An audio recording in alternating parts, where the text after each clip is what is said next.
ও forest অফিসে কার কথা কইলো? মুমরেজের কথাই তো কইলো। ডাইরেক্ট ঘরে যাইয়া মুমতাজের নাম কইছে যে ডিফোর কাছে ফোন দিছি। মুমরেজ 1 লাখ টাকা আমি দিমু কোন দিকে মুমরেজ আমার কি স্বামী কইছে? প্রবাসে থাকে। মুমরেজ কি করে? মিমরেজ কি করে? মুমরেজ কি ও দালালি করে, এই সমস্ত দালালি করে। ঘরের ভিতর হুইয়া থেকে ফোন দেয় মুক্তিযোদ্ধা। কোন রিউজি কিটিজাব জমিনে কেরা বিল্ডিং উঠাইতেছে কেরা ঘর উঠাইতেছে এন্না খালি ফোন দেয় ডিপো পর্যন্ত তার নগে আর ও আমাকে চাকরি বাঁচান লাগবো দেখে আমরা আইছি নাহলে আমরা আইতাম না। এনে আইসে মুমরেজের নাম বলছে। সরাসরি করছে মুমরেজের বাড়ি কোথায়? কোন এলাকায়?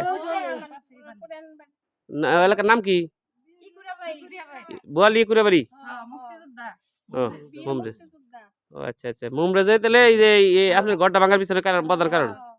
তার মাধ্যমে ফরেস্ট অফিসে 20,000 টাকা দিচ্ছেন। ফরেস্ট অফিসে দিছে না কোনো দিছে আমি জানি না কিন্তু তারে 20,000 টাকা দিছি মানে কি বলে নিছে যে ফরেস্ট তোমার অফিসে ঘর উঠবো ফরেস্ট অফিসে দিতে হবে না কি করতে হবে? এরা কিছু কয় না যে এতই টাকা দিলে ঘর উঠবো আমি কইছি যখন আপনার ঘর ভাঙলো তখন মুমরেজের ফোন দিছিলেন?